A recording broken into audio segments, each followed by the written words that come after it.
so that our audience can watch us. Got it. Okay, we're good. Good to go. Okay, so we're live on Facebook. I think I will also record. Okay, so good evening, everybody. Tonight we are talking about breaking into tech without a computer science background as a data analyst. And this session is for people who are based in the United Kingdom. And I will be sharing with us the plan for tonight's session. So how to break into tech as a data analyst without a computer science background. And tonight I'm actually here to just talk to us and advise us and show us what to do from experience. So the first thing is, who am I? Who am I?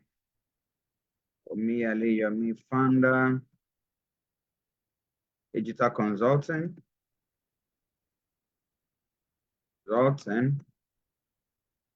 So who am I? Why should I be talking to you?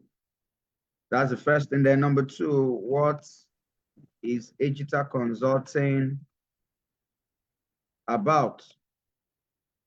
So introduction to digital consulting. Introduction to digital consulting. Number three is why tech? Why break into tech? Why data analysis? Why tech? Why break into tech? Why data analysis? So that's the third thing tonight. Number four, how to break into data analysis. So number four is, what is data analysis and why is it a top, why is it an high in demand tech skill? What is data analysis and why is it an high in demand tech skill? Number five, how to break into tech as a data analyst. The number six, next steps, question and answer. Then next steps.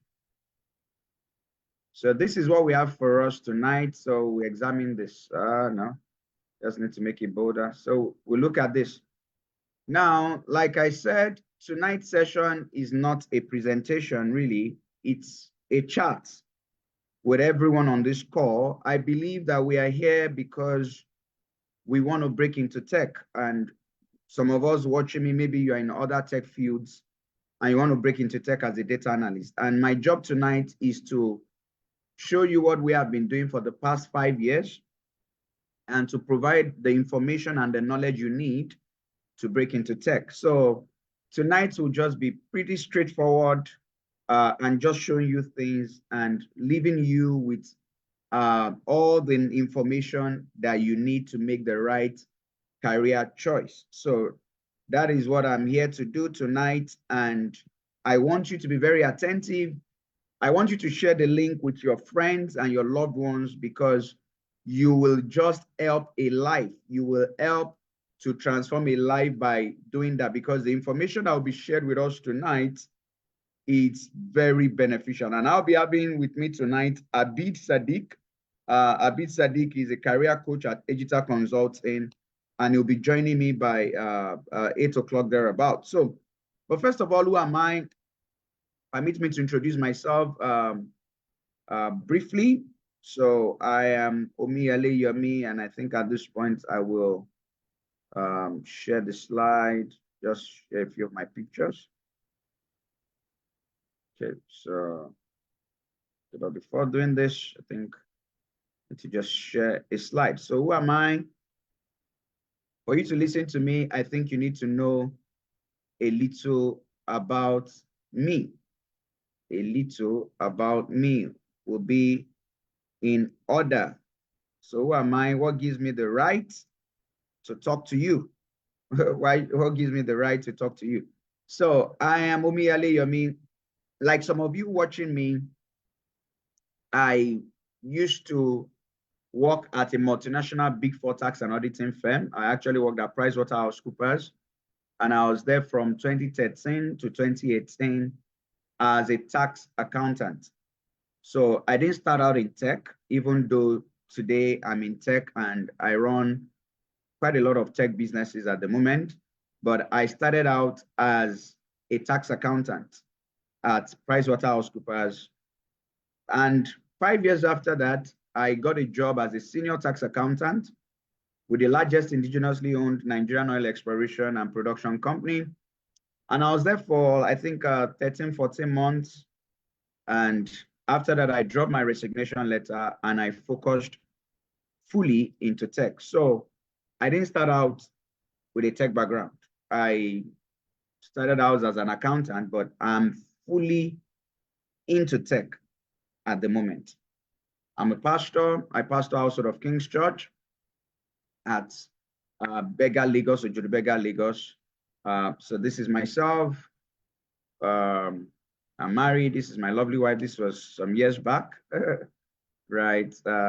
This was many years ago. I love to travel. This was at the start of the church, some years ago too. At the start of the church, many years ago. So, yeah. So that's a little about myself. Then let's share pictures. Yeah, the pictures would help. So like I said, this is a chat with you tonight. Pretty straightforward, just showing you what and what you need to know. So this is in the church. This is a church. As you can see, I love to travel. So here I traveled to the UAE. So aside being a tech trainer, I run some other businesses. One of them is real estate. I'm into real estate development. So here I was having a session with realtors and real estate developers, showing them how tech can enhance their business.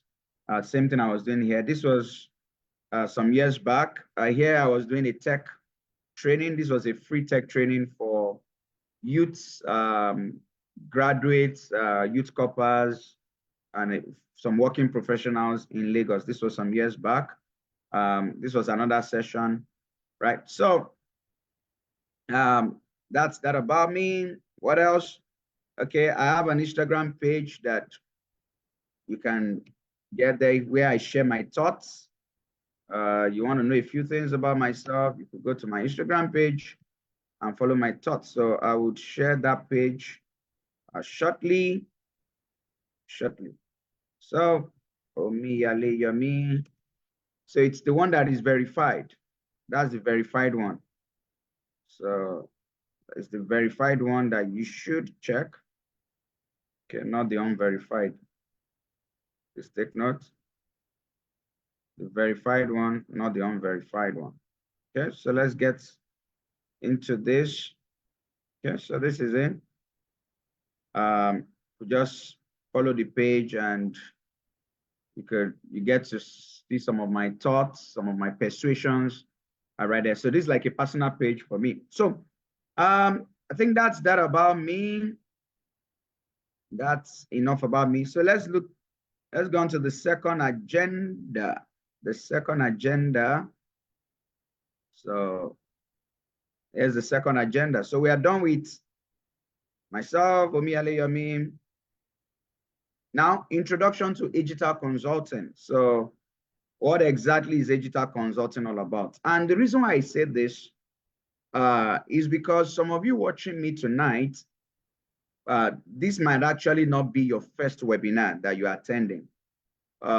You might have attended some webinars in the past, even attended some paid tech trainings in the past. And some of you might have been lucky to have attended the right training and you got value.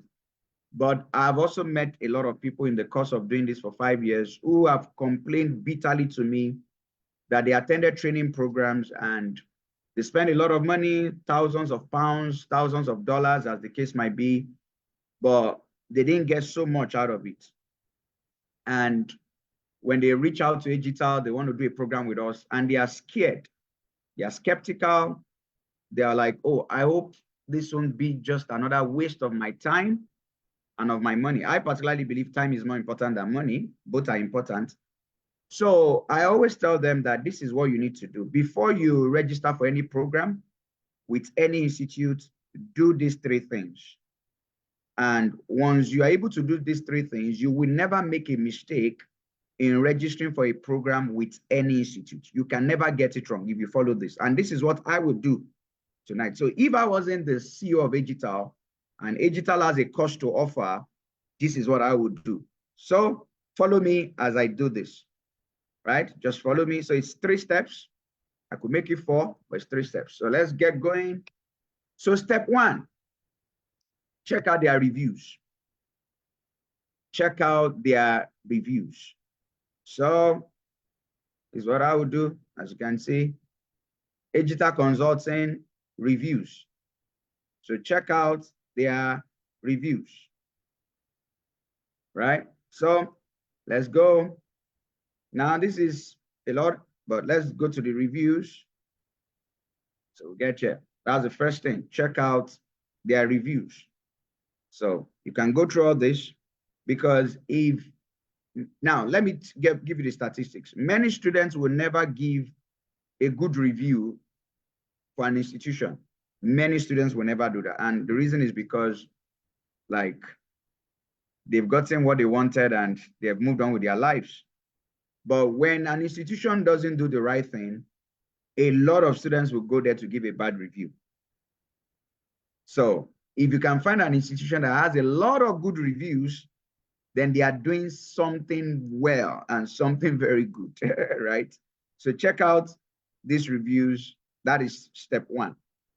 So step 2, now before I even go to step 2, let me just say a few things about Agital Consulting. So we started out in 2020 as a tech training institute focused on helping absolute beginners to transition into tech without a tech background. And in the last 5 years, we have helped thousands of Africans and non-Africans to transition into tech, to get their first tech job, to set up their tech business, to work as freelancers in tech in the last 5 years. And we have students in Nigeria, which was where we started from, in Europe, United Kingdom and Europe, that's the second region, and in North America, which is Canada and the USA. But tonight's class is for our students in United Kingdom and Europe. So whatever I'll be saying tonight will relate to UK and the European region, right? So at the moment we have, for this year alone, we've trained hundreds of students in the United Kingdom alone this year. So we understand this terrain, and some of them have actually gotten jobs in the United Kingdom even before the end of their training.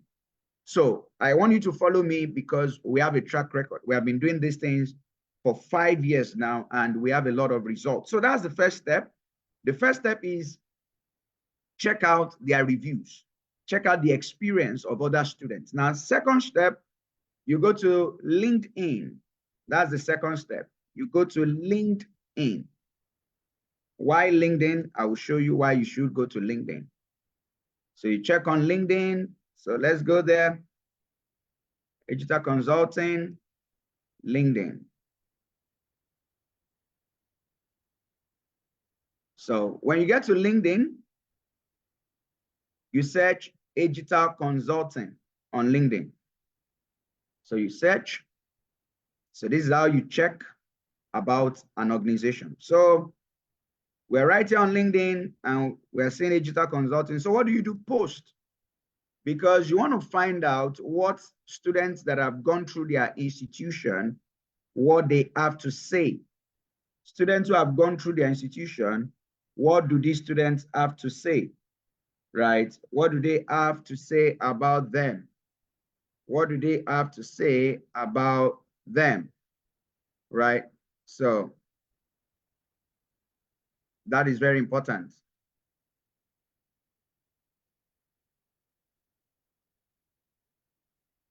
Okay, so now when you get on the LinkedIn post, you will see this is a student sharing this.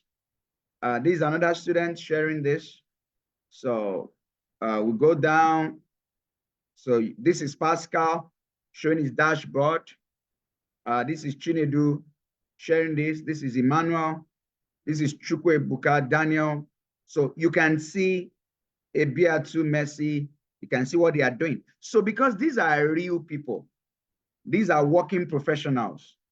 These are people that are just people like you. So you can see what they are doing as a result of the training. Some of them are even ready to show their picture, show their profile and what they are doing. So this is very important.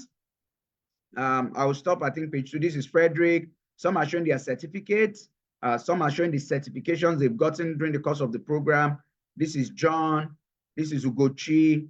And this is Kingsley, Ozane. So I think I'll stop at page 3. So that is the second way of finding out about an organization, what they really have to offer. This is Odinaka, this is Olumide, this is Teslim, this is Philip, this is Chukwebuka, Hussein, Olumiwa. So this is a project that he has done. He's a student in the data analysis class, right? This is David. So on and on. This is John.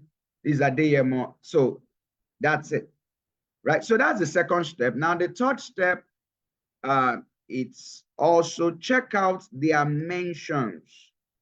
Check out their mentions in the media, right? Because success leaves traces. If someone has been doing something, if an organization has been doing a thing for some time, check out their media mentions. Now, it's okay to check out their website, but it's not the most important thing. Your website is what you say about yourself, right? So, you can check out. So, you could check out our website. You could check us out on Instagram. So, let's look. So this is our Instagram page, Digital Consulting on Instagram. So we have some posts here. You could check us out here. You see some. This is a recent picture that I took. Right. So let's even explore. You could see some testimonials, our tutors, our faculty, what we have been up to. Right. So we check out that. Then check out Google too. So check out, well, our website is there. Independent newspaper, we've been interviewed there. There are some mentions there. We've been mentioned. Business Day mentioned there. Okay, you can even see some of our students.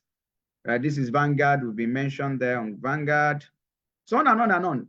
Independent newspaper. So that's just it, right? That's just it, and some testimonials here and there. So that's just the sum total of an organization. And like I said, we are 5 years old and we've been operating. We are currently operating now in 3 continents: Africa, Europe, and North America. So introduction to digital consulting, done and dusted. We have 5 more points to go. If you're following me and you're with me, can I see your hands? Can I see your hands? If you're with me, can I see your hands? Okay, good. Now let's get to why we are here. First question is, why tech?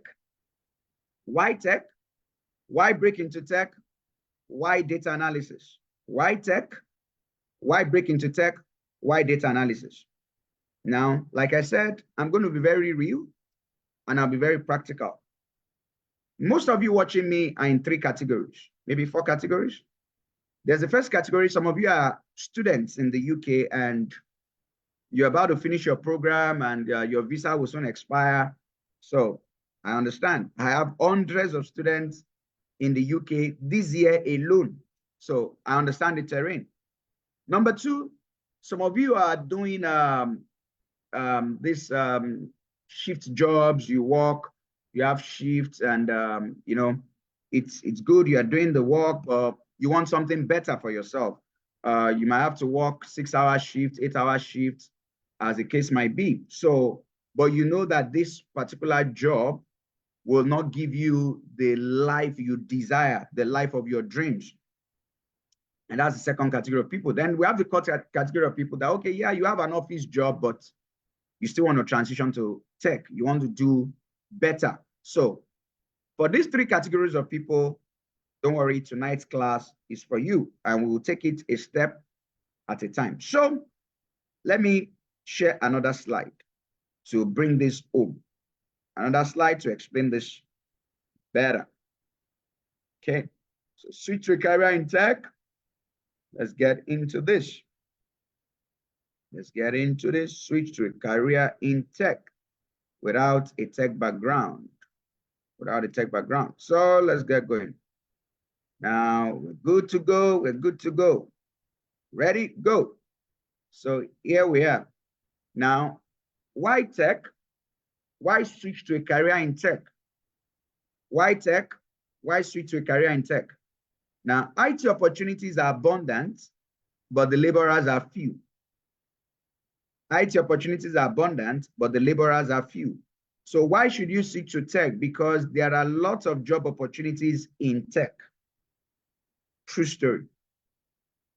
Very true. That's a fact. Right there in the UK, even outside of the UK, because the world is driven by tech. Now that's number one. There are a lot of job opportunities, and I'll prove all these things to you tonight. So just follow me. Number two, why tech? Because tech has potential for remote jobs, flexible job schedules, freelancing, and a shortcut into making six-digit income. So if you are doing the kind of night jobs, you work on shift, it's good, it's wonderful, it pays the bills, yeah, there's dignity in labor, but it's a physical job. You can't do it remotely, you can't do it online. But if you're working in tech, you can do a lot of jobs. You can work as a freelancer, you can work remotely, right? Like you're not limited to your location. That is very important. So he has potential for remote jobs, flexible job schedules, freelancing, a shortcut into making 6 digits income. The potential is there. The third interesting thing about tech is that you don't need an IT background. I'm going to say this 2 more times. You don't need an IT background to transition into tech. So, and some of you, what I'm about to say, some of you might just find it very strange, but don't worry. Do more research on it. Don't just take my word for it, because it might just sound unbelievable. So we have some of our students that we train who are in the UK and they are studying for masters in some tech areas. And when they come to Agital, they come to Agital to learn the practicals of what they are studying in a UK university. True story. You can prove me wrong. You can do your research. You can ask people, right? I stop based on facts. Because for some of those programs, they are not as practically intensive as they should be. And when they have this master's degree, what they have studied for their master's degree is actually different from what the job market is saying in tech. Now, in tech, I can't speak for medicine, I can't speak for engineering, but when it comes to tech, what they are studying in the UK universities is not the reality in the marketplace. So that is why some of them still come to Agital to learn the practical skills, the project skills that they need in the marketplace. So you don't need an IT background. And even if you have an IT background, you graduated maybe 5 years ago or 10 years ago, listen, what you learned then is no longer the reality in the marketplace right now in tech, because tech keeps evolving, it keeps changing. For instance, in our data analysis curriculum, we teach Excel, we teach Power BI, we teach SQL, and introduction to Python. But we take our Power BI seriously, because without Power BI alone, there are thousands of vacancies in the UK as I speak, and I will show it to you tonight as I speak. So in our program, our program is 4 months. Out of that 4 months, for 2 months, we dig deep into Power BI, because with Power BI alone, you can get a job. So there are just for Power BI developers, people who are sound with Power BI in the UK at the moment. I will show you. Just be patient. So what am I trying to say? The tech curriculum keeps evolving. It keeps changing. So your IT background at times offers you no serious competitive advantage. Whether you did masters, because I see people who reach out to me and say, hey, sir, before I do this tech, don't you think I should go for a master's program? And I'm just like, by the time you are done with the master's program, the reality of the job market has changed.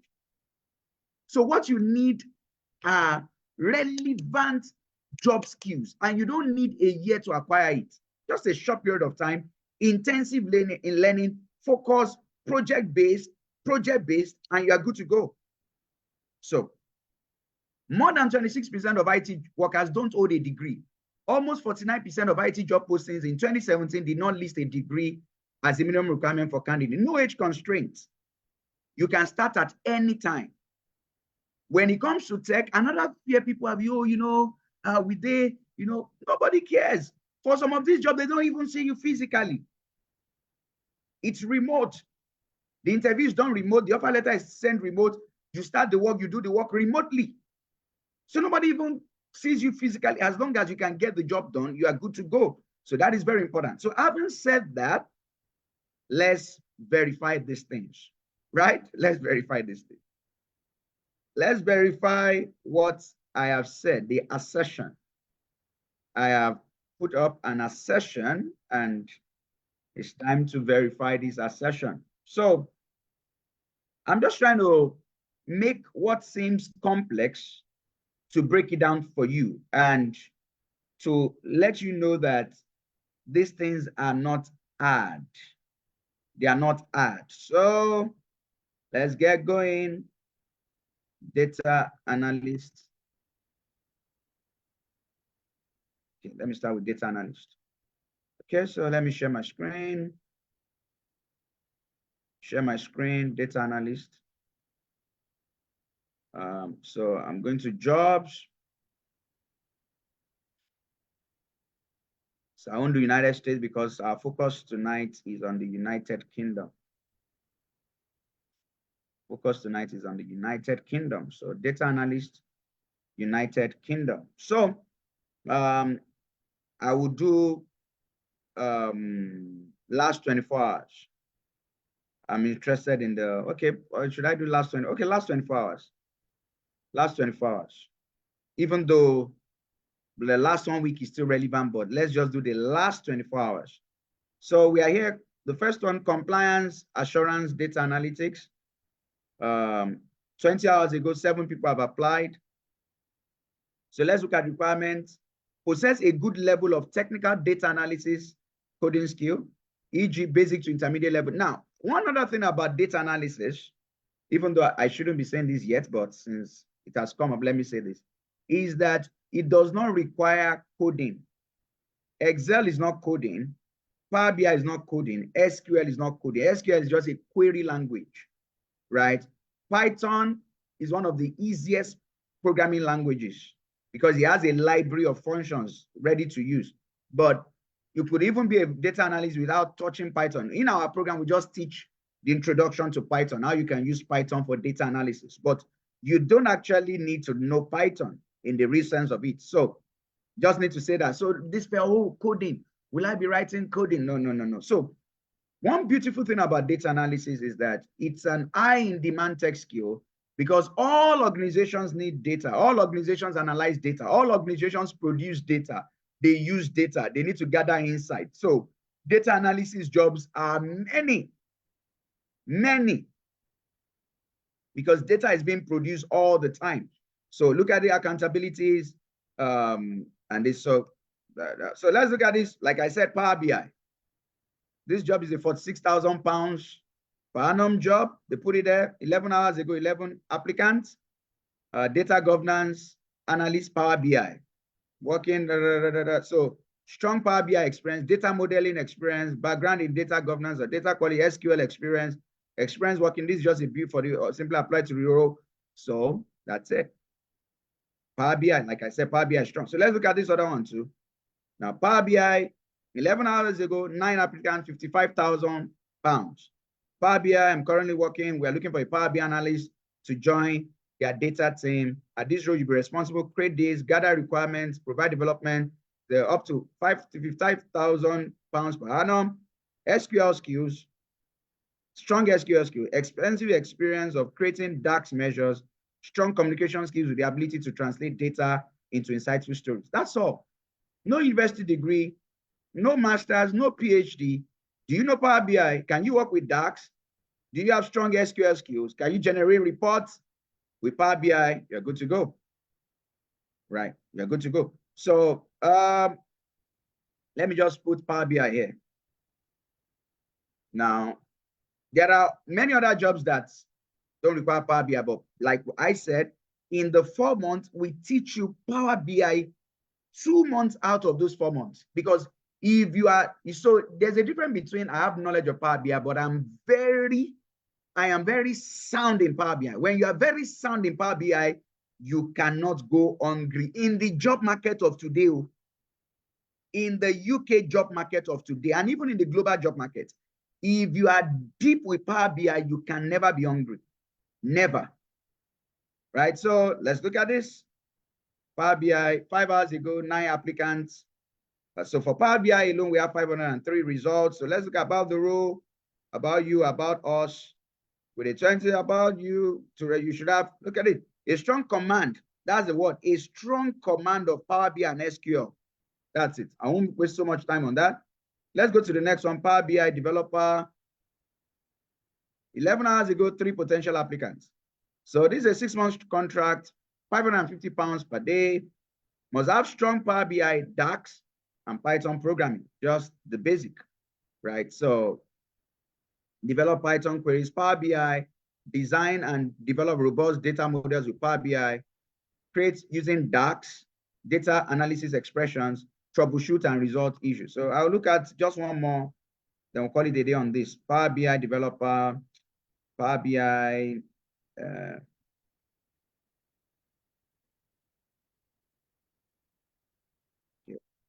data visualization specialist, Power BI. So this is another job, 11 hours ago, 10 applicants. If you are good with this, shoot your CV, and that's it. So these things are not complex. So what's the procedure? Okay, I'll hold on to that. Let's keep going. Right, so the same thing, Power BI, strong SQL skills, DAX, how to translate data into insightful stories, and you are good to go. Right, so now this is LinkedIn. We have Reed, we have Indeed, we have Monster, we have Glassdoor, we have many of these job boards. There are also communities, right?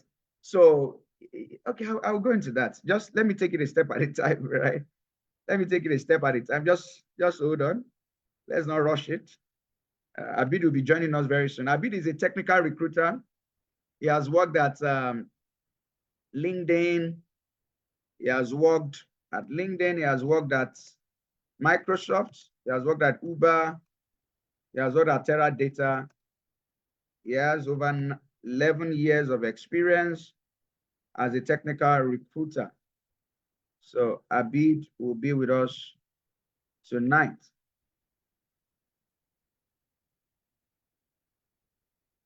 Right. So I'm trying to log into Upwork and show us what Nigerians, Africans are doing on Upwork. Just hold on to log into Upwork and show you what Nigerians are doing there. So now, may you not be thirsty when there is abundance of water. That is my prayer. May you not be thirsty when there is an abundance of water. So I want to show you a mystery now. There are many people, right, who are in Africa, Nigeria, who work remotely for companies in Europe, North America, but they are based in Nigeria. They are based in Nigeria. And here's what I'll do. That is why I'm searching data analyst Nigeria. So let's look at it. Data analyst Nigeria. So these people, from my search, this is Upwork, and there are many platforms. There is Fiverr, there is Upwork, there is People Per Hour. There are many of these platforms. When you get into the program, you get to learn more about it. But so let's look at it. There is data analysis Nigeria. So this means this person is a data analyst and is based in Nigeria. And they work on this freelancing platform. So this is not even a full-time job. It's something they just do by the side. Now, Esther has done $10,000. Taiwo has done $1,000. He has done $7,000 on this platform, $500. He has done $40,000 working on this platform, $3,000, $10,000, $10,000 plus on this platform, on Upwork platform, $70,000, right?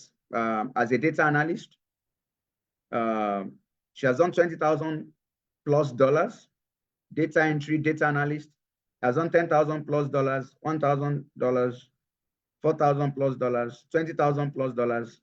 Now, these are even low-level skills. They are not even deep skills. Data entry, which is the lower to data analysis, but $10,000, $7,000, right? So $7,000, $10,000, $2,000, $6,000, right? Now, don't forget, he has done $20,000 plus. These people are not even in the UK. They are in Nigeria here, but they are working for organizations outside of Nigeria through Upwork. Now, the interesting thing is that when I travel and I'm outside of Nigeria and I log into Upwork, I see more jobs than when I'm in Nigeria. So people who are in Nigeria are disadvantaged when it comes to many of these platforms, because there are many jobs that they will not even see on the platform, even though it's there, because they don't want them to see. The person posting the job just wants somebody in the United Kingdom, somebody in Europe, somebody in North America. But despite these restrictions, people in Nigeria are still finding a way to excel with the few jobs that they can see on this platform. Why am I saying this? If you're in the United Kingdom, if you're in Europe, and this is one, and these are another way, apart from LinkedIn jobs, apart from Reed, Glassdoor, Monster, apart from job community, I might not be able to go into job communities tonight, because job communities are another way of getting jobs. Because there are many communities that if you belong to, but we cover this extensively in our program. When you join these communities, there are jobs that are posted on those community boards. And those jobs are not jobs that are out there. So Upwork is another one. So there are many pathways. Now, am I saying that, it's just go there and just get the job? No. But if you do the right thing, you will get the right result. So it's not a rocket science, right? It's not rocket science. He has a system, get the skill and project the skill. So you get the skill, then you project the skill. So that is how it works. It's not rocket science. You do what you have to do, you get the result you have to get. Why? Because the jobs are there. The jobs are there.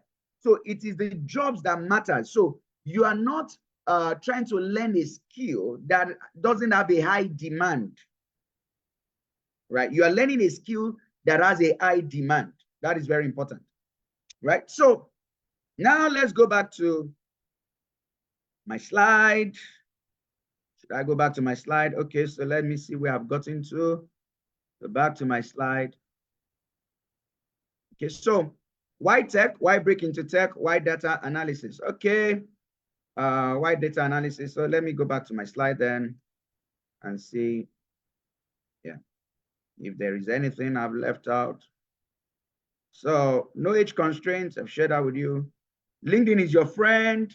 Remote jobs websites, share that. Okay, so now why data analysis? Well, I've told you that data analysis is an high in demand tech skill because organizations churn out a lot of data and they need data analysts. So at this point, I will share another slide with you to explain this better. Share another slide, and this will bring it home. All right. So before I go here, let me be done with that point. I need to be done with that point. Yeah. So I'm done with this. Why tech? Why break into tech? Why data analysis? It's an in-demand skill, and I've said a lot already. So now we are going to the next point. What is data analysis and why is it an in-demand tech skill? What is data analysis? So that is the next point. So let's go. Let's go. Okay, so we just do an overview. You can learn data analysis in one webinar. So the idea of this webinar is to show you what all this entails and how the pieces fit together to make the whole. That's the whole idea of what we are doing here tonight. So let's get going. So introduction to data analysis. What is data? Data is a collection of facts, concepts, or instructions that is gathered for the purpose of processing and analyzing to get certain information. So that is the whole idea of data. Quantitative data, this data that is in numeric values, it's divided into discrete data and continuous data. So we have discrete data, 1, 2, 3, 4, total numbers of cars in a park, number of employees in a company, number of students. We have continuous data, exam length of a movie, height of a person, temperature of a room, right? So types of data, qualitative data, nominal data, ordinal data, right? So we'll move on. So what is data? It's a discipline that focuses on the gathering, transformation, analyzing of data in order to draw conclusions and gain reasonable insights that can aid data-driven decisions. Who is a data analyst? A data analyst is a professional who gathers, cleans, analyzes, visualizes data for the purpose of providing solution to a problem. So what's the difference between data analytics and data science? In data analysis, what you are doing is you are analyzing data, you are identifying patterns and trends in the data, you are trying to make sense of the findings, then you make use of visualization, charts, graphs, dashboards, right? So in data analytics, you are doing descriptive and diagnostic. You are describing and you are diagnostic. Describing, you're describing it. Diagnostic, you are finding the why. Whereas in data science is predictive. So in data science, you are trying to predict.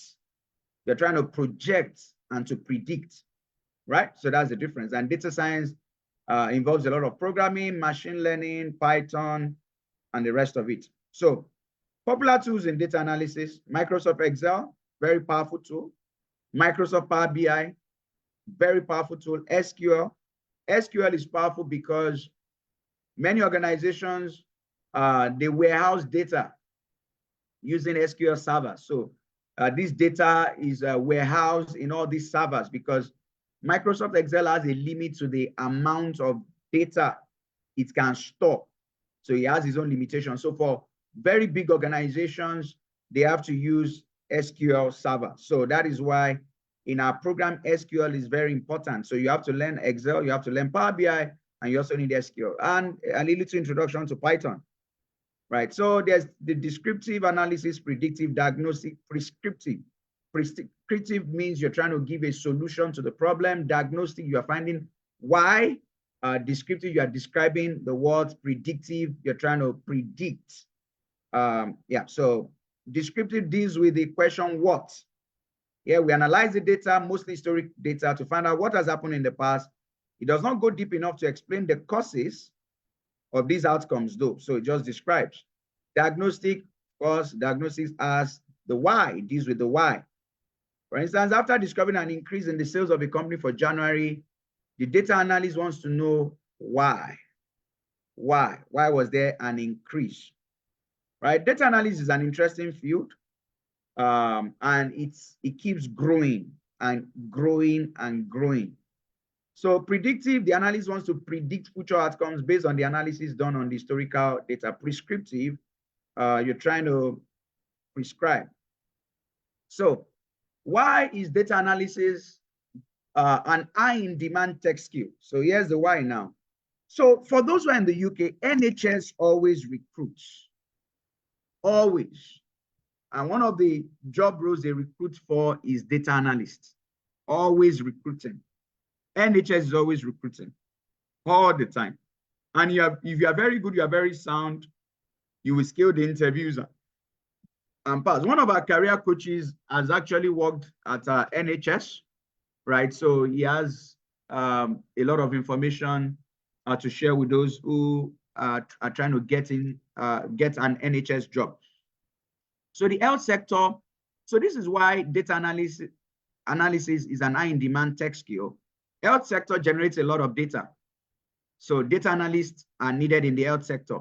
Support clinical treatment decisions, improve accuracy, provide greater detail. So health sector. Entertainment sector. Netflix has over 165 million subscribers. Hence, much data being generated. So let's look at it. What each user watches and when, the device used, whether they pause or resume the show, how they rate contents, and what each user searches for. This data is then analyzed, and following important trends and patterns in each user data, their recommendation algorithm can produce content of similar interest for the consumer. This keeps consumers coming back to the platform. So we have Netflix, the e-commerce, a lot of e-commerce companies are springing up. So there's a need for data analysts. Walmart, data analysts will help to make Walmart pharmacies more efficient, improve store checkout, manage the steps of a supply chain, optimize product assessment. In the financial sector, microfinance banks, insurance companies, institution, investment banks, data analysts are needed. I started with telling you about government, NHS needs a lot of data analysts. The jobs keep coming, the vacancies keep coming, right? So this is just to give you an overview of data analysis. This gives an overview of data analysis. So we are good with that. So what is data analysis and why is it an high in demand tech skill? So that is the why. It's an high in demand tech skill because various industries need this. So if you are still with me, can I see your hands? Can I see your hands before I go into the big one? Can I see your hands? I need your energy. I need your energy. So the next question is, having said all this, how do you break into data analysis? How do you break into tech as a data analyst? How do you break into tech as a data analyst? So at this point, I'll start showing you how to. So that is one under one. So number one, the right mindset. The right mindset. And here you have to overcome imposter syndrome. So which is what I've been trying to do all along tonight. That's even what I've been doing all this while. I'm trying to show you that you are more than enough. I'm trying to tell you that you can do this. It doesn't matter what you are doing at the moment. It doesn't matter whether you don't have a tech background. All you need is the right mindset. Because you cannot defeat a man who refuses to be defeated in his mind. And you cannot help a man who has been defeated in his mind. So you cannot defeat a man who refuses to be defeated in his mind. And you can't help a man who has been defeated in his mind. So the first thing is your mind. And I'm telling you tonight that you just need to have the right mindset. As a man thinketh in his heart, so is he. So don't ever have this belief that, you know, tech is for all these whiz kids, all these computer wizards, you know, they are the tech people, you know, tech is for all these programmers. Because I've dealt with thousands of students in 5 years, right? And I know all the science, right? Some of them, they came with all these fears into the program, but by the time they were done, they realized that this thing is not this hard. If you have the right mentorship, you have the right guidance, you have the right coaching, you are good to go. So don't let your fear stop you. Don't let your fear stop you. Some of you might have even tried to transition into tech. Maybe you went on it alone, you started with YouTube videos, and along the line you lost your way, and you feel, oh, it's so hard. It doesn't mean it is hard. It is the approach you took that is hard. You took the hard approach. So work on your mindset. We have trained people in their teens. We have trained people in their 30s, their 40s, their 50s tech. We have trained 60-year-olds in tech, and they've gotten it. They've mastered it. So the only thing that can stand against you is your mindset, your belief that you can't do it. Right? That is the only thing that can stand against. So you need to take out that belief, because there is dignity in labor. And when I have sessions with our students, I tell them that for us, what we are doing is we're trying to create opportunities for people, opportunities. And that's what tech is all about. Because there are certain jobs that when you are doing those jobs, and I believe in dignity of labor, there is really no career progression or trajectory. Yes, it pays the bills, it gives you an average, decent life, but can this job get you the life of your dreams? Maybe not, right? Maybe not. But when you work in tech, the beauty of tech is that there is a career trajectory. So there are certain jobs you will do, like these manual jobs out there, that if you work in those jobs for the next 4 or 5 years, your salary is not going to materially increase. Nothing drastic will change. It's still the same things, but over time, your bills will keep rising. So there is no career path. There's no career progression in that line, in that field.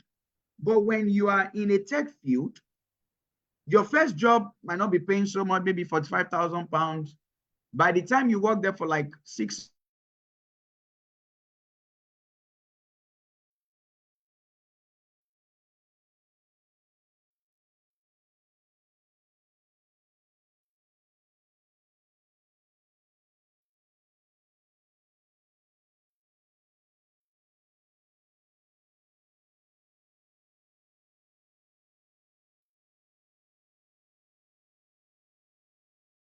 SQL, from data analysis, working as a data analyst in an organization, you can still move into another field in tech that is even more lucrative and pays more.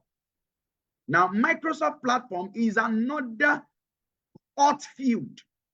So the foundation you have built in Power BI platform, you can leverage on that platform, and you position yourself as a Microsoft platform, Power Platform developer. So Power BI is under the Microsoft Power Platform. So you can see that in tech, you just keep growing, you keep moving. But in many of these manual jobs, all these day jobs, night jobs, shift jobs, and many of these kind of jobs, there's dignity in labor. There is something you have to do on your journey. Many of these jobs don't have this career path. Now, let me also tell you this. I hope if you're listening to me, if this thing is important, can I see your hand? I need to be sure that I'm talking to the right set of people tonight. I need to be sure that I'm talking to the right set of it. Now, let me also tell you this. Jobs that are physically demanding, listen to me, my people. Jobs that are physically demanding, in the long run, it affects your health in the long run. In the short run, it might not, but in the long run, when you are doing physically demanding jobs, it will take a toll on your body in the next 10 to 15 to 20 years. So I'm not saying don't do what you have to do. Whatsoever your hand findeth to do, do it. But after a while, you must progress. So you use the current job you have right now to project yourself to where you want to be. To where you want to be. Like I said, I worked in a tax and accounting firm. From there, I got my oil and gas job. And because when I was in tax accounting firm, I didn't have time for any other thing. I was just walk. But after a while, I got the oil and gas. When I got the oil and gas job, I was more relaxed. I was still working, but the work was not as hectic as the oil and gas. It was in that process that I stumbled into tech because I had time on my hands. So I picked up tech. I learned tech. When I close from work, I get home. When I was in the consulting firm, I couldn't do any other thing. But in the oil and gas, I was more relaxed. And I was doing well in tech. I was making money doing tech. And 13 months after, I just dropped the oil and gas job and said, well, let me just go deep dive into this tech thing. So you have to be strategic. You have to use what you have right now to create the life that you have. So you have to leverage on it. So that right mindset. Number 2 is you need a boot camp if you want to move faster. You want to move faster. So now it's one thing for you to know what you want to do. It's another thing to do it the right way. Many people know what they want to do. They know what they want to do. Yes, I want to move into tech. But the mistake they make is that they start to watch YouTube videos. You know, YouTube videos, they're on YouTube. They're on YouTube. They buy courses on Udemy, Coursera, and all those stuff. Now, listen. There's nothing wrong in, like, look at my screen. You can see YouTube everywhere. I'm constantly learning. You can see. I'm constantly learning. Because the moment you stop learning, you become a dinosaur. And I don't want to become I don't want to become outdated. So I'm always learning. Udemy, YouTube, Coursera, Udacity. I'm learning, expanding my mind. But if you want to move fast, you need a boot camp. You need a boot camp. Why do you need a boot camp? Because a boot camp will shorten that journey. It will shorten the learning curve. Now, if you didn't attend this webinar tonight, and whatever information I gave out tonight is just less than maybe 2% of the information you need to get to where you go to. Like all the so-called information I've given you is just less than 2% because you can't get that information in just 2 hours. It's a whole lot of information. So a bootcamp shortens that journey. One of the vital information I gave you is that if you want to become a data analyst, get your Excel done and dusted, be strong in your Excel, get your Power BI, get your SQL, have a little knowledge of Python, but you see that Power BI, you must have a strong control of it. You only learn these things in a boot camp. Because in a boot camp, you meet people who are experienced. So by the time the brochure is shared on the group, you will see our faculty, you see the people in our institute, you see the level of experience that they have. You see how experienced they are in the industry. That is what a boot camp does to you. So they can guide you, they can coach you, mentor you, show you what to do and what not to do, so that you are not groping in the dark. Groping in the dark and you can't find your way. It's very important. So you need a boot camp if you want to move faster. Number 3, it's project-based learning. Project-based learning. Project-based learning. You want to break into tech as a data analyst, it's all about the projects. Projects. Project, and project. So it's not just about, oh, what is this? What is that? Define data analysis, define Excel. No, that doesn't work here. It's about your project. What are the projects you have done? Because this is what gets you the job, the projects. The projects first. The project first, before any other thing, the project. The number 4, certifications. Now, when it comes to data analysis, like if you look at all the jobs I've shared with you, You will hardly find certifications, but certifications are just good to just make your CV a bit attractive, to recruiters, right? But they are not the most important thing. If you attend a data analyst program in digital, you get some certifications, but I always tell you, it is that project. So in our institute, you must take your assignment seriously. You must take your project seriously, right? Certifications is like the least things. It will just make your CV very good, very wonderful, but you will build a portfolio of projects in the 4 months of the training. A portfolio of projects will be built in the 4 months of the training. Now, the interesting thing is what I'm about to drop now. Career coaching.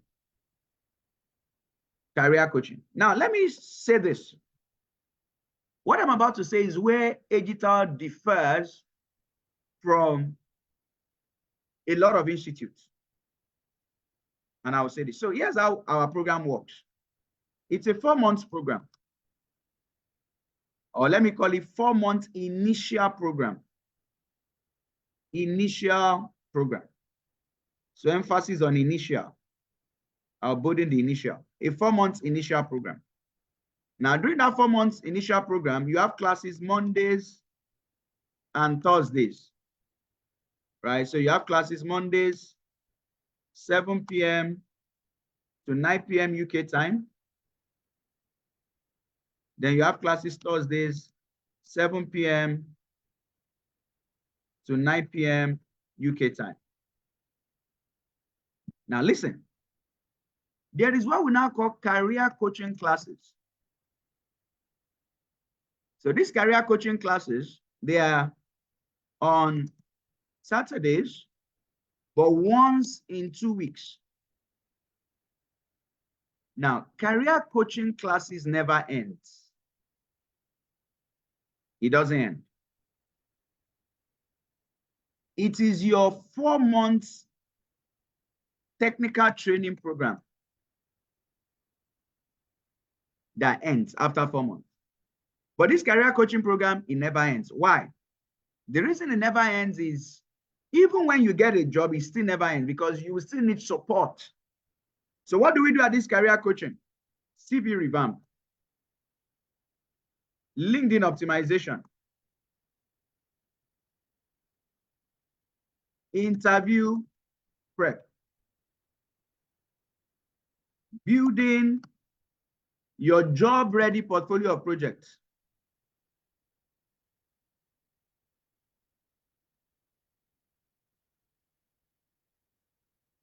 Career networking. Under this career networking, this is where we talk about job communities, freelancing mastery. For those who want to master, and many other things. So that is why this career coaching, on the job support. So for those who have gotten a job during the course of the training and they are still suffering from imposter syndrome, am I sure about this? How easy is this going to be? That is why career coaching still continues. So it does not end. So when you finish your 4 months program, the career coaching continues. You keep getting support. So because this thing is like a journey. So we are not like, we're not an institute that once you finish the program, after your 4 months, we just throw you out. No. We hold you by the hand till you get to your destination, right? And before I bring Abid in, our program will start. Our program starts Monday. It starts Monday, 14th October. 14th October. That is when the program starts, and registration closes the same day. Registration closes Monday, 14th October.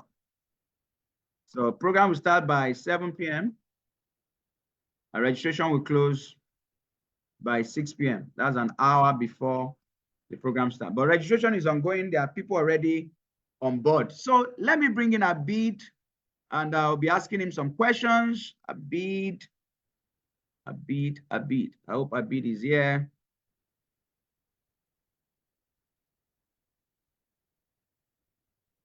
Okay, Abid is right here. Abid is here.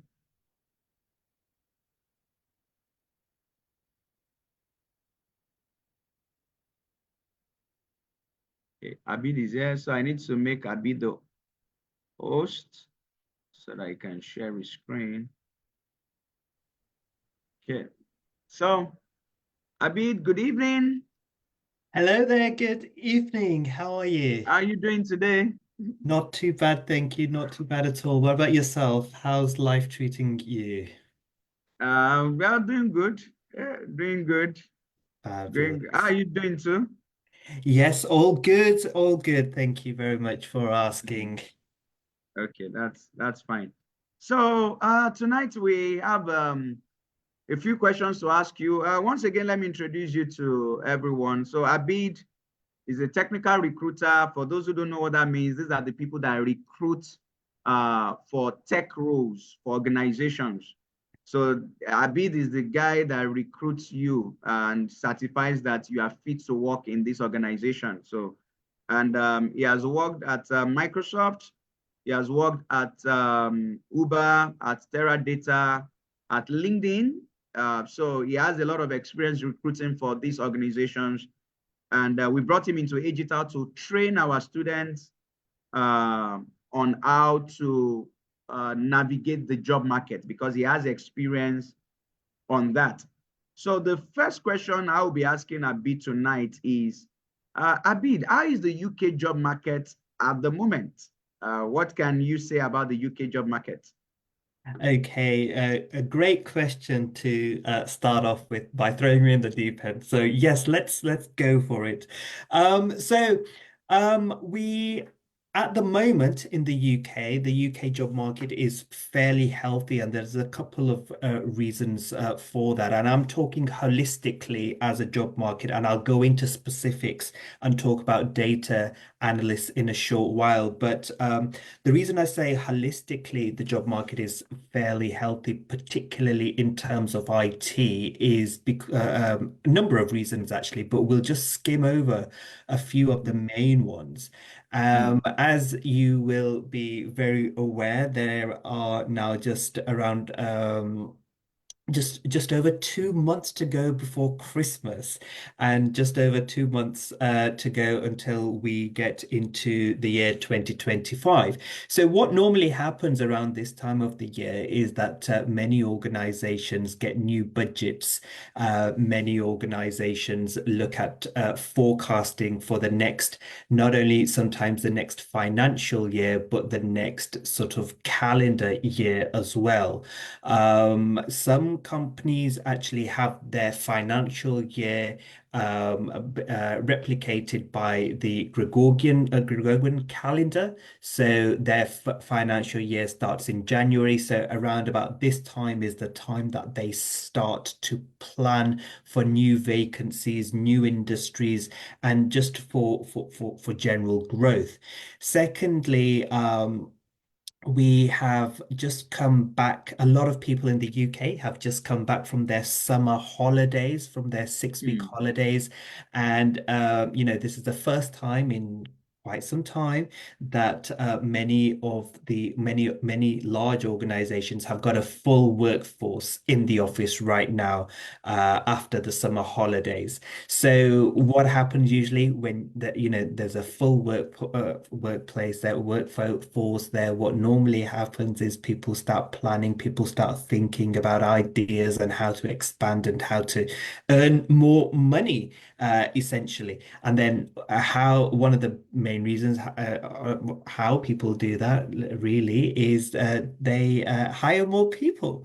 So mm, recruitment, just a couple of reasons why recruitment is actually going quite steadily in the UK market at the moment. But I know the focus of today's topic is on data analysts.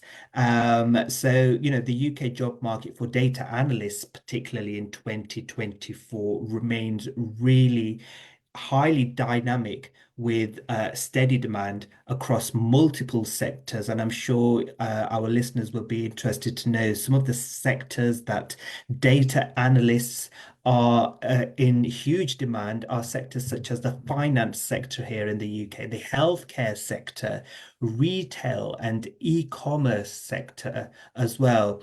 And these vacancies are in demand for, because data analysts continue to grow as companies are increasingly prioritizing data-driven decision making.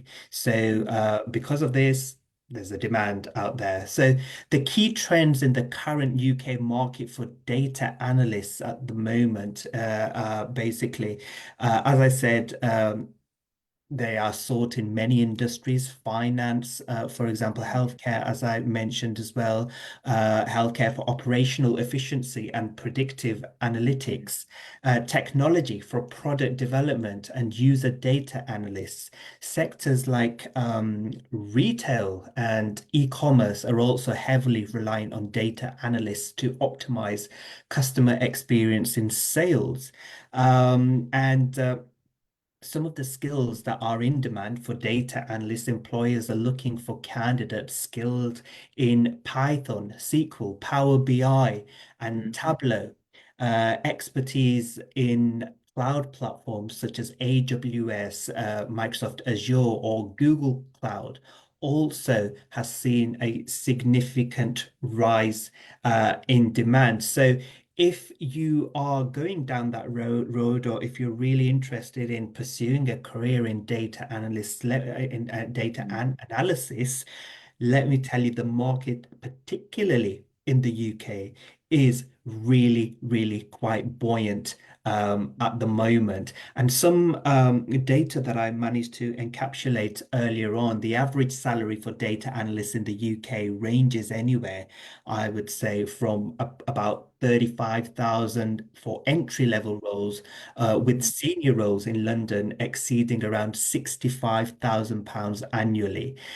mm, And of course, a lot of companies have specialized positions as well, in mm, finance and in technology. And, the more specialized your position is, of mm. course, that's going to reflect on your pay packet at the end of the Right. month as well. So Mm, overall, the data analyst market in the UK is quite a robust market with mm, a strong outlook for 2024, particularly as organizations, I would say, continue to invest in digital transformation and analytics capabilities. So, yeah, it's a solid market is the sort of last point that I want to make. okay. So thank you for that, giving us an overview of the job market and of data analysis, right? So the second question I have is, so how do recruiters fill up job roles for companies they recruit for?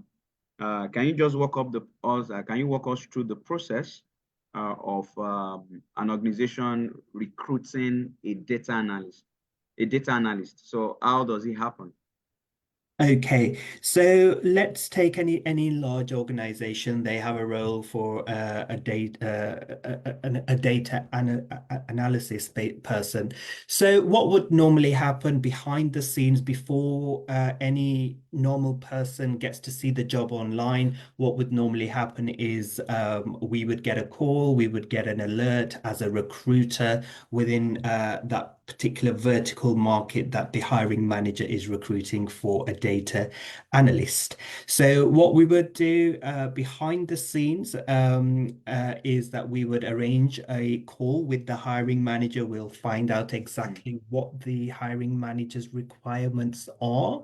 Uh, mm, Things like what level of analyst they are looking for. Are they looking for somebody at entry level, for example? Are they looking for somebody junior, or somebody, very senior, or even somebody who specializes in a certain technology, be it Power BI or whatever that is. So we need to do all the groundwork in terms mm, of gathering that essential data. Other types of questions that we may ask the hiring manager is about the size of the current team, where their Mm, current team is based, whether this role is a hybrid role or whether it's a mm, remote working role or whether it's an in-office role.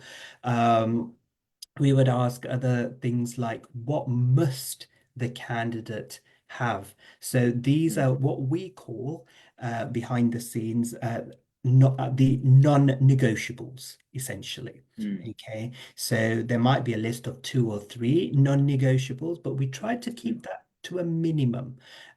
mm, And we also, in a lot of cases, look, a lot of companies have started to move away from um, degree or education based hiring and look more mm, towards skills based hiring. So this is another thing. mm. I think I That's heard you just interesting. as I joined the call earlier, Yeah. and some of our listeners today may not have a degree, which, you know Mm, what, let me tell you, as a recruiter is absolutely fine. There's no mm, problem whatsoever because a mm, lot of the larger organizations realize that by having candidates who are educated to degree level only, we're actually shooting ourselves in the foot by not being diverse enough. And because we're not being diverse enough, we mm, are not actually mm, representing the majority of the public, basically. We're not representing everybody's views in the workforce. mm, So mm, if you are looking to get into a career in data analytics and you think, oh my mm, goodness, I don't have a degree, fear not. And I, mm. want to repeat this point again because a lot of the companies are now working towards Can you skill. speak a bit louder? Yeah. Sorry, am I losing? Are Okay. you Yeah. losing me? Your voice just Sorry. went down a little. Yeah. Oh, Okay. okay. Right. I got my Better mic now. closed. Yeah. Mm, So, as I was saying, a lot of the companies that are in the market, certainly a lot of the larger companies, have moved towards this model of mm, recruiting for skills-based hiring rather than educational based hiring. So it doesn't matter if you don't have that all important, once upon a time, all important first mm, class degree from Oxford or Cambridge. A lot of companies are not bothered. All they want to do is to basically make sure that you have the right skill set that is mm, required for the role. So mm, we will go through all of these things as a recruiter before we put the role online or before we start advertising the particular vacancy. Um, and then once we start getting CVs in, and as I alluded to earlier, data mm, analyst roles mm, are in high demand. So mm, we would naturally expect to see a lot of CVs. mm, And that goes into hundreds. Not I'm not talking about tens or 20 mm, or 30 CV. We're literally sometimes talking about CVs that come in their hundreds. And mm, sometimes, you know what, even in the first 24 to 48 hours, we reach a three-digit figure.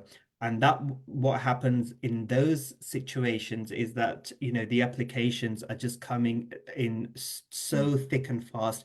We actually have to remove the vacancy online, mm, because we need chance as a recruiter to catch up. mm, Basically. So it's always here's another tip following on from that. It's always a great idea when you see a role to try and apply for that role as soon as possible rather than thinking, oh, okay, on a Monday, I've seen the role, oh, I'll apply on Wednesday or Thursday.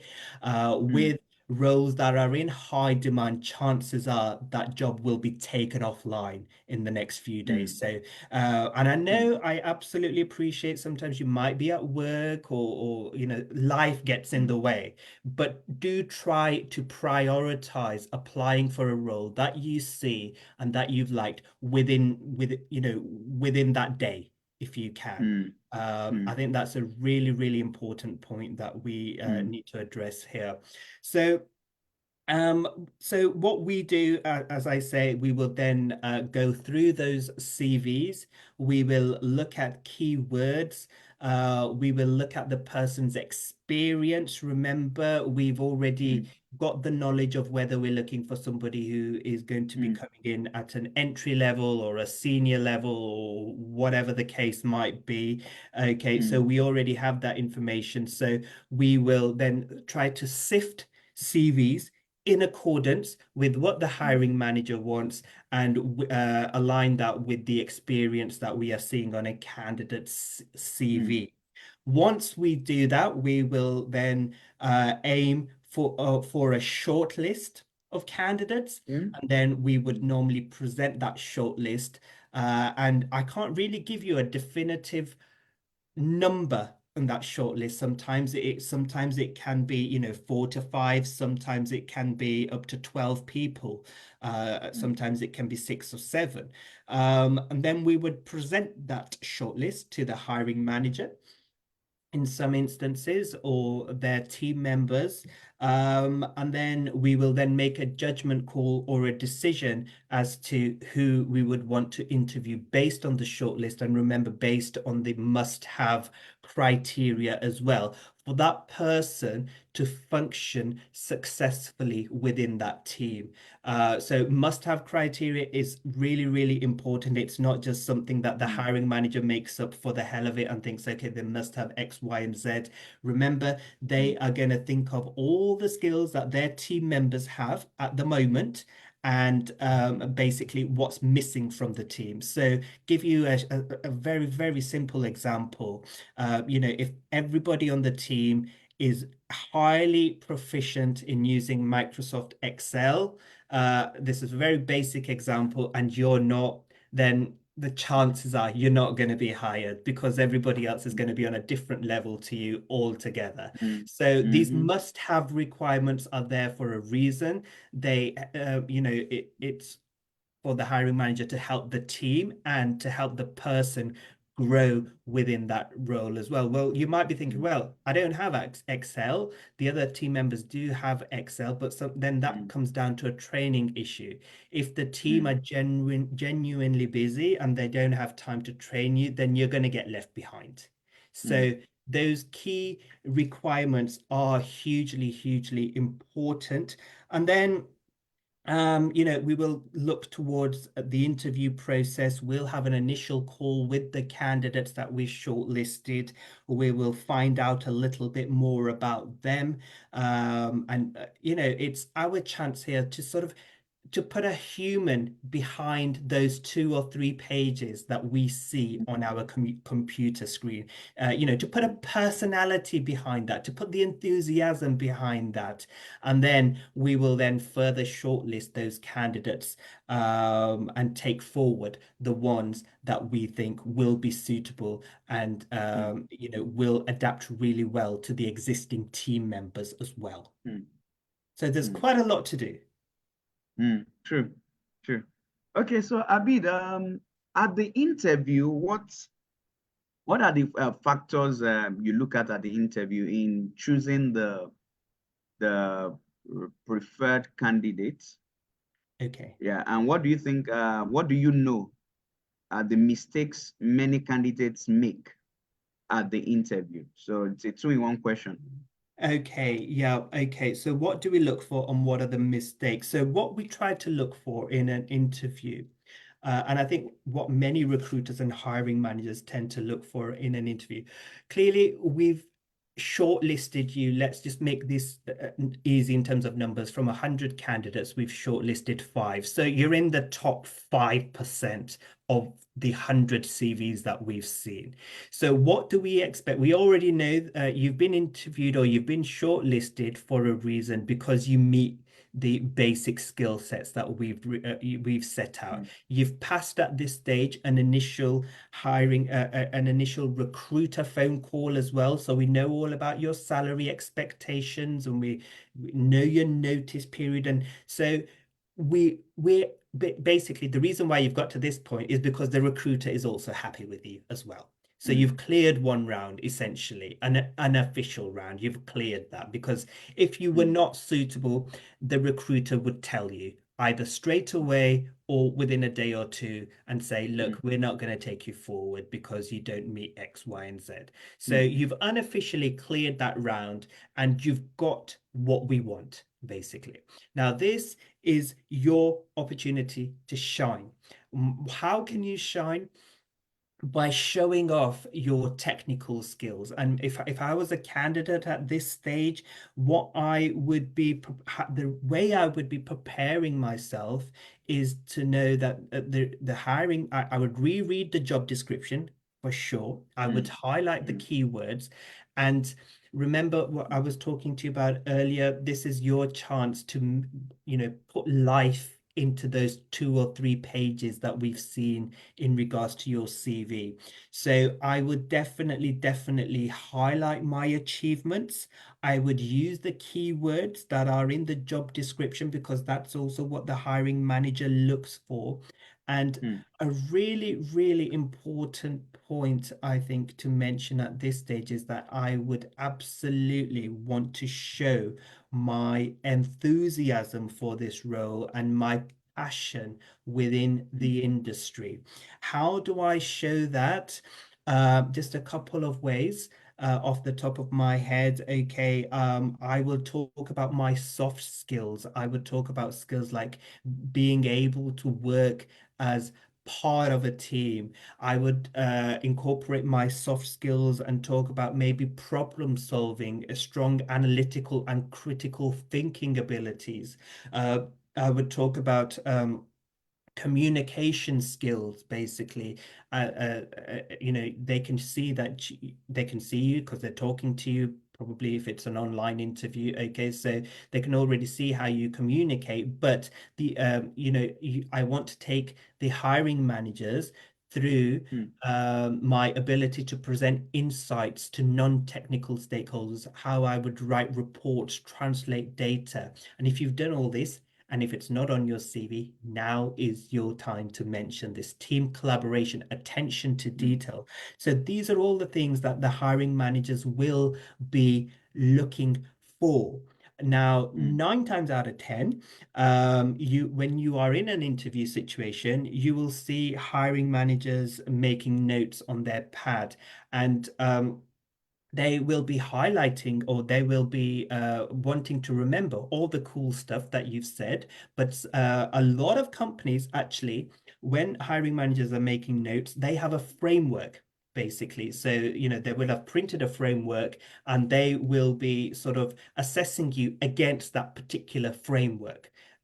In mm, terms of it might say attention to detail, and then they might be writing a few things down there. So remember, you need to cover as many points as you can and for, absolutely show your level of enthusiasm, your want for this role. Remember, you're in the top five, you're in the top five for a reason. Okay. Now, what all you've got to do is you've got to beat the other four people. mm, And I've said this before as well, it's not always about ticking all the boxes to have the right skills. Hiring mm, managers do value enthusiasm very much. Okay, because at mm, the end of the day, mm, somebody might have all the skills and they might be able to tick all the boxes in the job description, but they might come across as very bland and boring. What does right. that tell the Mm, hiring manager straight away? They're not going to fit into my team. They are mm, mm, very isolated, okay, and they weren't even enthusiastic. So remember, show your strengths and show your hunger and your determination to learn as well. And a lot of people actually mm, don't do this because nerves get the better of them. Now, the one thing that I always do when I'm in an interview, okay, I do admit, and it's totally natural for people to get nervous and for nerves to get the better of you. But at the end of the day, okay, just like with examinations, what can you do? You can only do your best. Okay. And if you can come out of that interview knowing that you've done your absolute best, okay, there's nothing more really that you can do. And the way you can do that, practice, I mean, set up a Teams call with yourself as the early attendee. So if Mm, if you don't want to practice in the mirror, practice via Teams so you can see yourself sort of talking into the mm, screen. mm, Write down your key achievements before you actually start the interview as well. That's always a great thing to do because if a hiring manager asks you a specific question, all you have to do is look at your list of top achievements and you can mm, answer that question and you can use that particular scenario as well. So and also as we're talking about interviews, yeah, please do make sure that you have a list of one or two questions at the end of of the the interview. interview. Mm, Absolutely. My favorite question that I love to ask as a very, very last question when I'm asked, do you have any more questions? I'll have one or two, but my final one always is something along the lines of, Mr. Hiring Manager, do you have any reservations about taking my application to the next level? If so, what are they?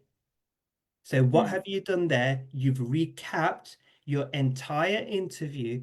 And if your hiring manager has a niggling doubt about one or two things that you probably have said, that more than likely they are going to say, okay, yes, okay, you did mention this, but I was a little bit unsure about what you meant there.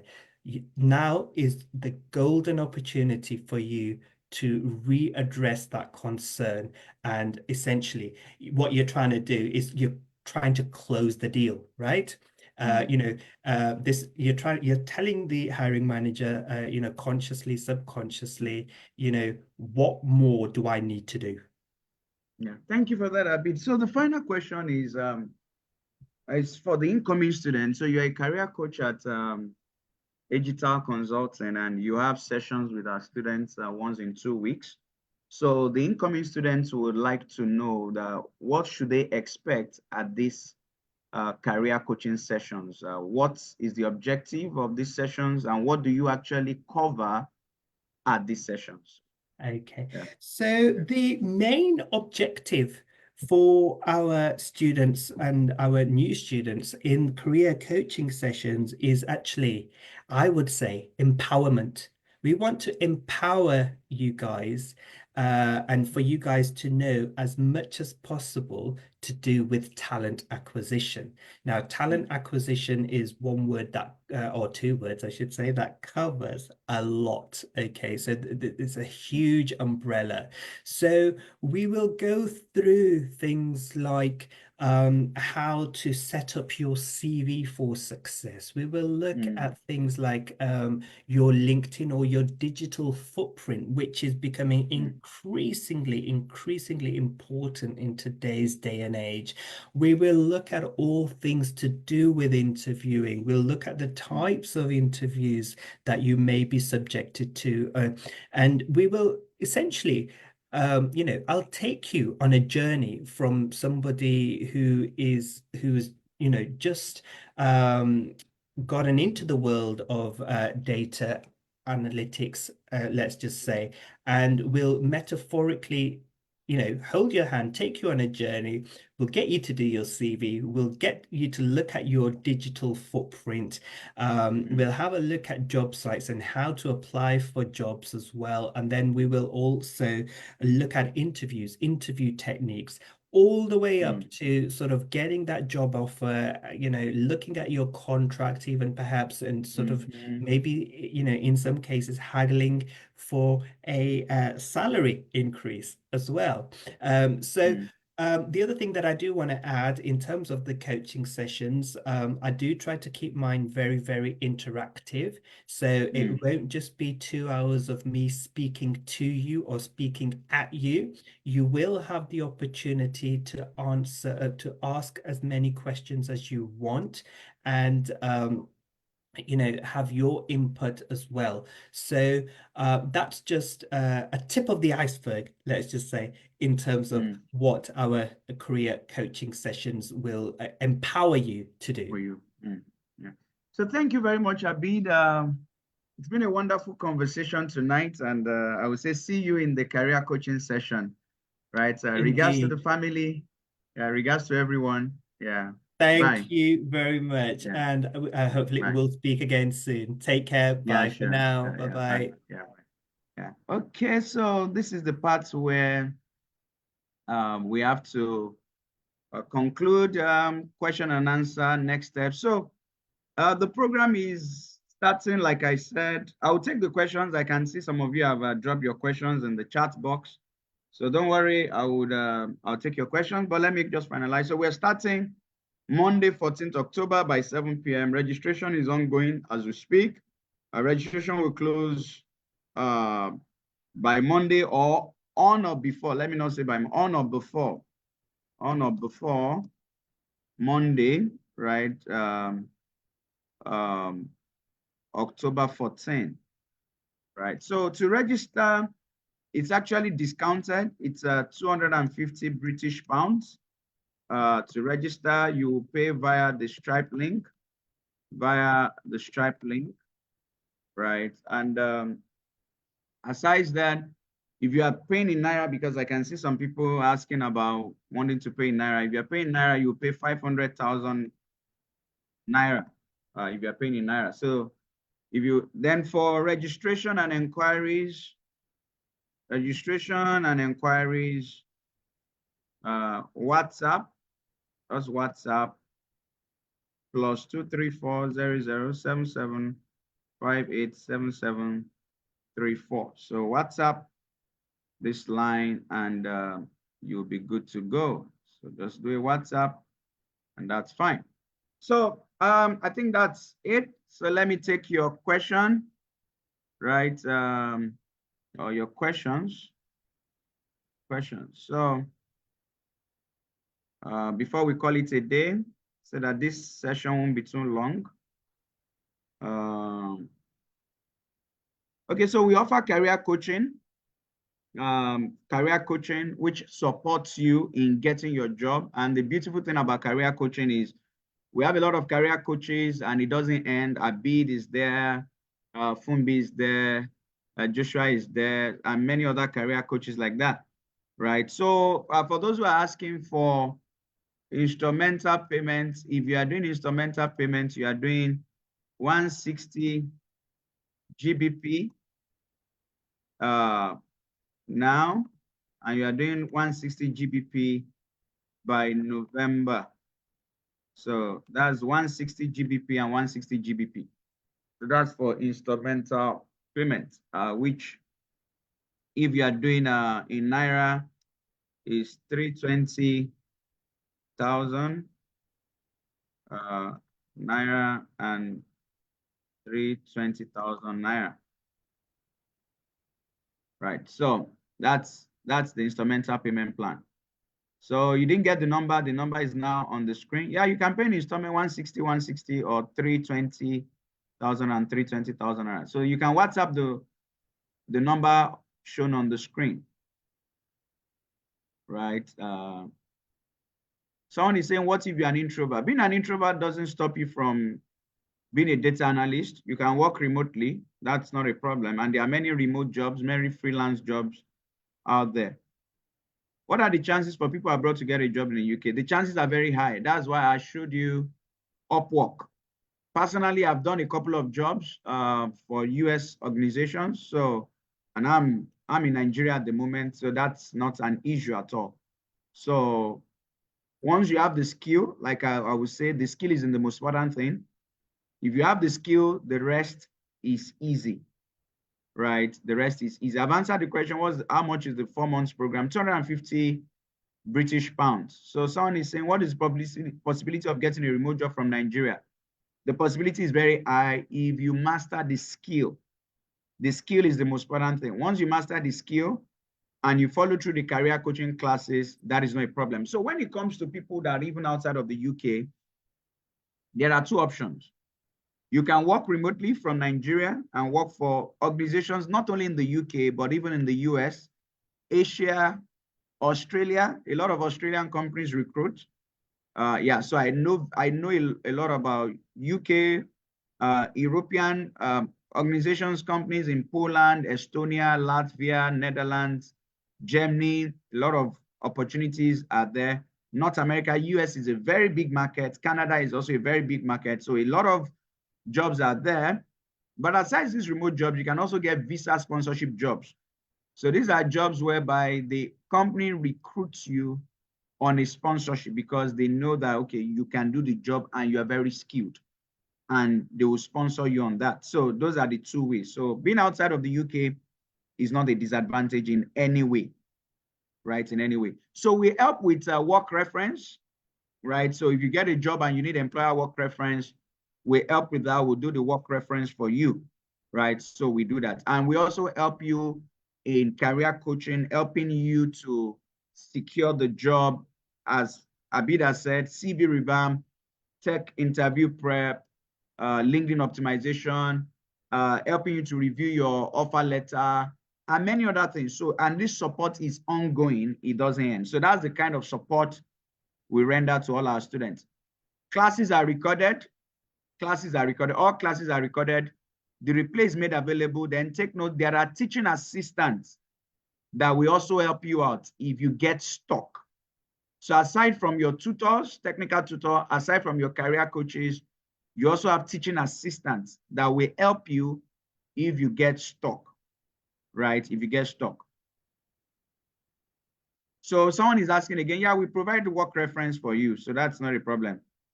Yeah, someone is saying, Temitayo, yeah, I understand, Temitayo, I understand your question. He said, is the £250 for the whole course or registration only? It's for the whole course, actually. I know it's discounted, and that is why the promo will end on or before. So I had to put on or before 14th October Monday. So there's no guarantee that you will still be able to register on that Monday, right? I just have to say that so that people will not be offended, because we have a number of students that we take in part time, right? So yeah, it's discounted. That is why it's £250, but it's for the whole course. It's not just for registration, right? So I saying some of the apps needed, all the apps you need will be provided by us. You will not spend an additional money for anything after you have paid the £250. You won't spend for any other thing, right? You won't spend any other thing, right? Right. So that's it, right? So that's how it works. So someone said, is this program relevant if I'm working already as a junior data analyst? Yeah, why not? Because there are many senior data analysts in our program, and joining the program will, it will help you to network with these people who are our career coaches. And we also help you to secure opportunities, more opportunities in the UK. It's all about the power of network. So even if you're a data analyst, there is still more. Like I said during the session, knowing the Microsoft Power BI is an introduction into the Microsoft Power Platform, which is an entire career path on its own with limitless potentials and possibilities. So don't joke with networking, right? You can always keep going higher and higher in the path, right? So the reference will be in data analysis. We'll do the work reference for you. We are a tech institute, so we'll do the work reference for you, right? So if you want, the registration link will be dropped on the group tonight for payments after this session. And you can also chat up this WhatsApp number to get registration details and any questions or inquiries that you might have. So that's how it works, right? So all classes are recorded, replay is made available, and there are teaching assistants that will support you if you get stuck with any of the sessions. So if you get stuck with any of our sessions, teaching assistants are available to support you all the way, right? So that's very important. So Tracy, now here's where we could talk about imposter syndrome. So Tracy asks a very interesting question. After the 4 months, if one engages in the coursework, are you saying that one can go on get a job with that for a start? That is what I'm saying. That is exactly what I'm saying. That 4 months is enough for you to get a job. But you need to overcome imposter syndrome, right? The way our program has been designed, it is not an experiment. So our program is not an experiment. We are not trying it out. So we have been doing these things for 5 years, and we've had a lot of students who have gotten jobs before the program ended, after the program ended. So you don't need to study for 40 years, right? Or for 4 years.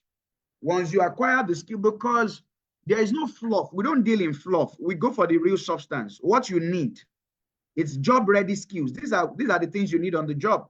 That's how it works.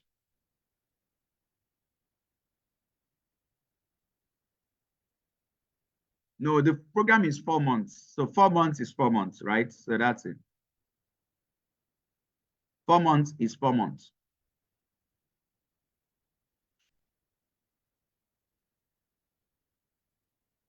So the classes are live classes. They are live classes. They are not recorded videos. No, we don't do recorded videos. Classes are live. Then the live classes are recorded and made available. So you can watch the live classes and, fall back on it and rewatch it. So that is how it works, right?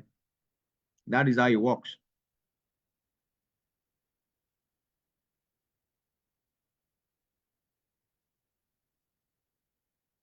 So Evelyn said, can someone already training on cybersecurity? Of course, why not?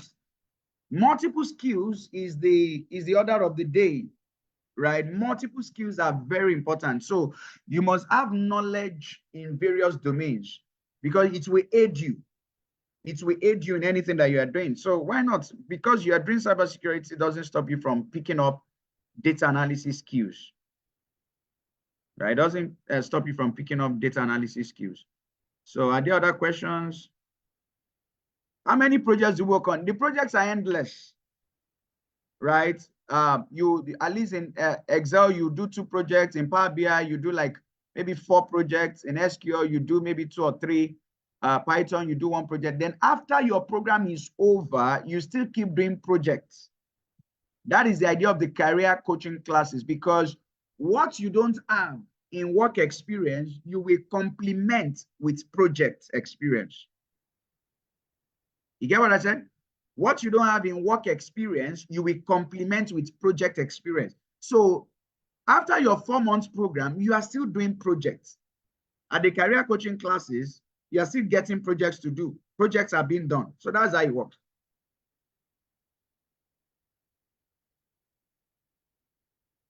So that's how it works. So I think I have just 2 minutes.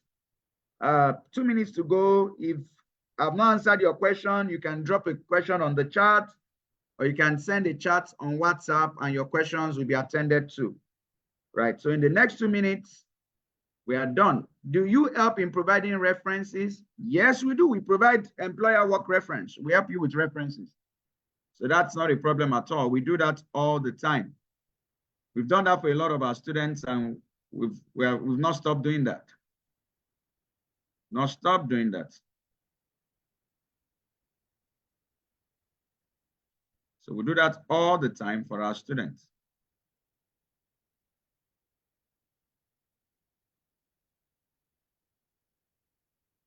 So Tracy was asking, we can support you with job offers anywhere. Like I said, digital, we are in 3 regions. So tonight's session is for the UK region. We have the Nigeria, Africa region, and we have the North America region. So whether you're in North America or you're in Nigeria and you're in UK, you can take this training. Even though this training is specifically for the UK region, but anybody can take it, right? So that's it. So I just have 1 minute to go. Someone is saying, is there room for instrumental payments? Yes, there is. That is why I wrote it on the board. You can do 160 GBP and 160 GBP by November ending. So that's it. So thank you for your time, people. See you in the class. If you have further questions, you can drop it on the WhatsApp group. Your questions will be attended to, or you can send a chat on WhatsApp. Here's the number. The WhatsApp number is right there, and you will get answers to that, right? So you can pay in British pounds, you will send you the Stripe link, and you can also pay in Naira, right? So that's it. Do have a wonderful time. I leave you one word tonight. Don't give in to analysis paralysis. Don't give in to analysis paralysis. Take that step right now and transition into tech without a tech background. Do have a wonderful time. Bye for now. See you in the class. Bye.